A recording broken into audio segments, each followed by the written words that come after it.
তো নমস্কার, আশা করি প্রত্যেকে ভালো আছেন। তো যেভাবে ক্রিকেট সমহিমায় প্রত্যেকটা মাঠে বিরাজ করছে, তো সেই জায়গায় আরো একটা স্পেশাল নিউজ, আরো একটা good news Bengal short hand tennis cricket লাভার্সদের কাছে। আশা করি প্রত্যেকে ডেটটা ইতিমধ্যে মার্ক করে নিয়েছেন। হ্যাঁ, আমি সেটাই বলছি। 19 এপ্রিল 19 এপ্রিল আপনাদের প্রত্যেকের জন্য আরো একটা ধামাকাদার ক্রিকেট টুর্নামেন্ট, এবং প্রত্যেকটা মুহূর্তে যেটা আমরা বলে থাকি মেদিনীপুর। হ্যাঁ, মেদিনীপুর আজকে যা ভাবে আগামীর বাংলা সেটাই ভাবে। তো যে কথাটা না বললেই নয়, মেদিনীপুরের বুকে, পশ্চিম মেদিনীপুরের বুকে, মেদিনীপুর টাউনের বুকে আরো একবার ধামাকাদার cricket tournament Eid cup season 3।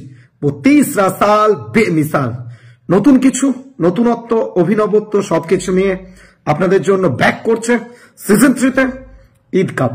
এবং যেটা না বললেই নয়, এমন কিছু স্পেশালিটি যেটা ঈদ কাপে আছে, যেটা অন্য কোনো টুর্নামেন্টে শর্ট হ্যান্ড টেনিস ক্রিকেটে এখনো পর্যন্ত আমি দেখিনি।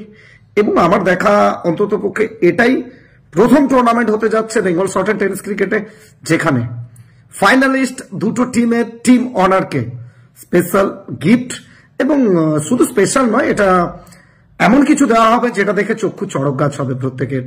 ঈদ কাপ সিজন 3তে যার এন্ট্রি ফি মাত্র 4,501 টাকা, এবং চ্যাম্পিয়ন দল পাবে 65,001 টাকা, সঙ্গে গর্জেস ট্রফি।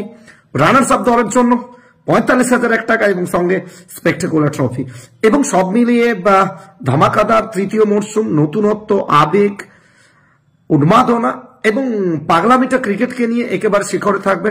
এবং আমাকে ইনভাইট করার জন্য আমি স্পেশাল থ্যাঙ্কস জানাই এন্টার টিম রক্স 11 মেদিনীপুর।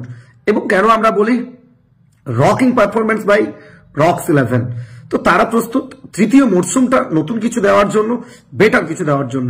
জুড়ে থাকুন আমাদের সঙ্গে। সমস্ত ক্রিকেট টুর্নামেন্টের লাইভ এন্ড এক্সক্লুসিভ আপনাদের জন্য থাকছে দিশারি ভিডিওগ্রাফি। এবং কেন আমি বারবার বলি, আপনার সকালের মর্নিং এর ব্রেকফাস্ট টেবিল থেকে রাত্রে ডিনার টেবিল পর্যন্ত Bengal short hand tennis cricket কারা সার্ভ করছে বারবার? দিশারি ভিডিওগ্রাফি। তো জুড়ে থাকুন আমাদের সঙ্গে। আগামী 19 এপ্রিল ঈদ কাপ সিজন 3 মেদিনীপুরের বুকে, মেদিনীপুর টাউনের বুকে। Once again special thanks to entire team rocks 11 এবং সঙ্গে রকি দাকে।